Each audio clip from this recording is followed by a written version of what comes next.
Alors l'anecdote le plus marquant pour moi, ça a été quand j'étais en sixième et que mon AVS que j'avais depuis à peu près 4 ans a changé de travail et m'avait confié que vu que je me débrouillais un peu mieux, normalement j'aurais plus d'AVS pour continuer ma scolarité. Et 2 mois après, j'ai été convoquée avec toute l'équipe pédagogique et mes parents pour m'annoncer que j'allais avoir une nouvelle AVS. Et là j'ai cru qu'en fait que plus rien n'allait continuer, j'allais jamais pouvoir m'en sortir seule et que je serai toujours avec quelqu'un pour m'aider et que je serai jamais comme les autres.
Bonjour, je m'appelle Violaine Le Pommelet, je vais bientôt avoir 20 ans. Je suis dyslexique, dysorthographique et j'ai un trouble du langage spécifique.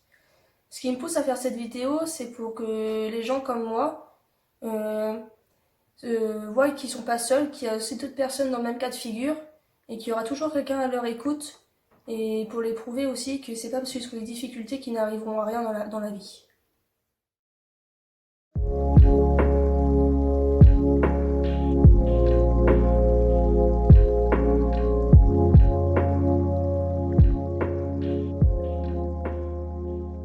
Les troubles des apprentissages, c'est du mal à acquérir les choses, à comprendre les consignes, à transformer des lettres sur une dictée, à ne pas comprendre ce que l'on nous dit, comme si c'était du chinois.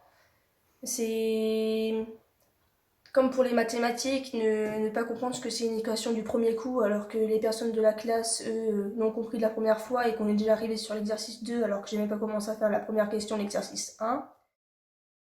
Alors, la dyslexie, c'est par rapport c'est comme je vous parlais, c'est plus de temps à comprendre les choses, à lire, à savoir aligner des mots dans un texte, même des fois oublier des lettres quand on lit pour la dyslexique. La dysorthographique, c'est quand je confonds par exemple des B et des P. Encore à l'heure actuelle, ça m'arrive de confondre, malgré mes années d'orthophoniste. Et enfin, la dysphasie. Alors, la dysphasie, pour moi, c'est le trouble du langage spécifique, à part ce qu'on m'avait expliqué. Et c'est quand je vais parler, je vais mal prononcer, une mauvaise conjugaison, euh, bégayer quand je commence à plus savoir quoi dire, et mélanger des lettres comme à l'écrit quand je vais commencer à parler.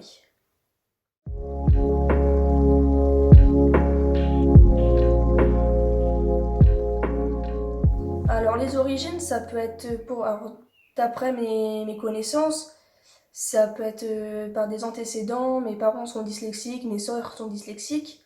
Il y a aussi ce qui a poussé à que j'ai un niveau de dyslexie plus haut que mes sœurs et mes parents, c'est que je suis née prématurée, donc le cerveau n'était pas encore comment on dit, bien construit quand je suis née, et du coup ça a un peu empiré ma dyslexie. Donc pour moi c'est tout simplement des antécédents qui créent ça.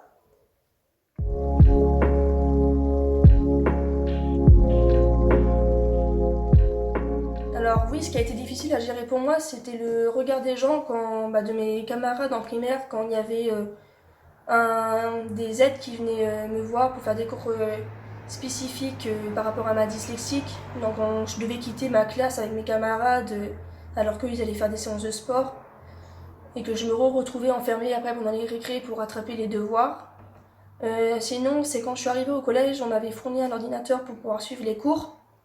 Et me trimballer avec un ordinateur devant tout le monde et le regard des gens, savoir oui, pourquoi t'as un ordinateur, pourquoi tu sais pas parler, ça a été très difficile à gérer.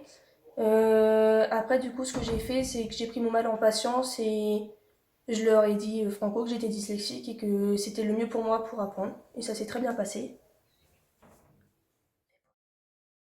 Et actuellement, comment le vivez-vous? Eh bah, je le vis bien. J'explique quand j'ai des entretiens d'embauche ou quand je dois écrire un rapport par rapport à ma profession ou mes activités. Je le dis avant, je signe, bah, je fais mon rapport comme monsieur et madame tout le monde. Et puis dès que je le donne en main propre, je dis bah voilà, je suis dyslexique, il y aura des fautes d'orthographe. Et les gens sont compréhensibles et du coup, soit ils voient les fautes avec moi, soit ils le font bah, très bien, on va le recopier ensemble et on va éliminer ce qui va pas. Mais même par rapport au bac, il y a eu des choses mises en place et franchement, je l'apprends comme une force, la dyslexique et tout ce qui va avec, c'est comme une force parce que j'ai réussi à vivre avec et à passer des étapes avec.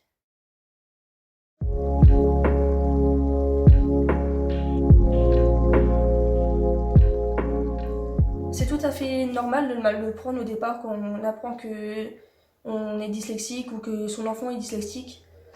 Quand mes parents ont su que j'avais des grosses difficultés scolaires, bah, mon père il a carrément délaissé mes difficultés et il a très peu suivi ma scolarité. Par contre, ma mère, elle a toujours été là pour moi, elle a toujours été allée au rendez-vous et elle a suivi toutes les consignes qu'on lui donnait pour mettre des couleurs dans une dictée pour apprendre les couleurs. Mais il faut mal le prendre au départ, c'est normal, mais il faut toujours dire qu'il y a toujours des solutions pour apprendre. Et ça a mal pourra bien parce que ça va nous entraîner pour la vie plus tard. Après, comment.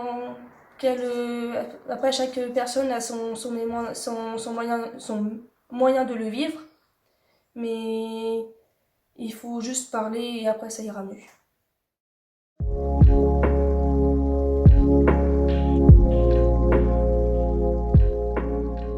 Vivre avec, oui, c'est possible. Par contre, en guérir, non. Pour vivre avec, il faut tout simplement l'accepter. Et je pense qu'après, il n'y a plus de problème. Au bout d'un certain âge, après que l'école est finie, je pense que c'est beaucoup plus simple de vivre avec de telles difficultés. Parce que déjà, il n'y a plus le regard des gens, on grandit en maturité. Et je pense que par contre, c'est quelque chose qu'on va oublier au fil des années, qu'on a une dyslexique, donc un handicap. Et c'est humain, il n'y a rien de pas normal de vivre avec une dyslexique.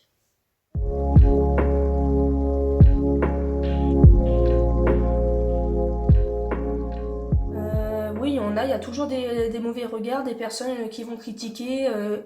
Oui, t'as 20 ans, tu sais pas écrire, tu écris comme un gamin de CP, c'est illisible. Bah moi, je rentre dedans, je leur dis bah oui, bah excusez-moi, c'est comme ça, je peux rien y faire. Si vous n'êtes pas content, vous reprenez ma feuille et vous la faites par vous-même. Ce qu'il faudrait évoluer dessus, c'est par rapport aux enseignants qui sont de la vieille école, qui veulent rien entendre savoir et qui ne sont pas là pour aider les élèves ou qui sont là que pour aider les élèves qui ont déjà un très bon niveau. Je pense que c'est eux qu'il faudrait enlever ces clichés-là et leur faire face à la réalité que chaque élève doit évoluer différemment et chaque élève a ses moyens mémotechniques pour apprendre et qu'il ne faudrait pas les négliger. Au contraire, il faudrait mettre ces élèves-là qui ont des difficultés en valeur pour qu'ils puissent mieux y arriver et prendre confiance en eux.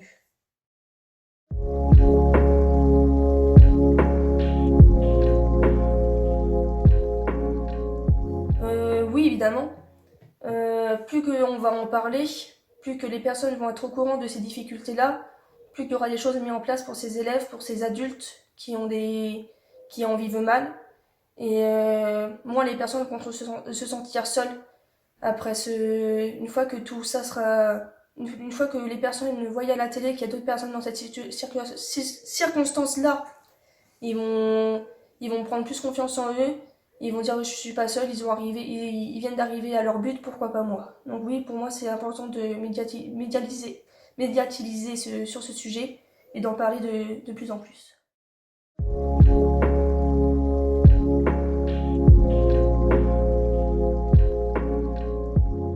Pour moi, ça montre que personne n'est parfait, que tout le monde est différent.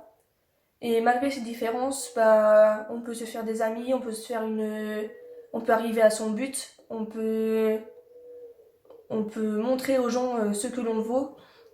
Et je pense que sans ma dyslexie, j'aurais pas fait des belles rencontres, j'aurais pas appris le langage des signes, j'aurais pas fait des amis, je m'aurais pas fait des connaissances d'autres personnes qui sont dyslexiques. Et j'aurais peut-être pas même pas réussi à faire ce que je voulais faire de ma vie.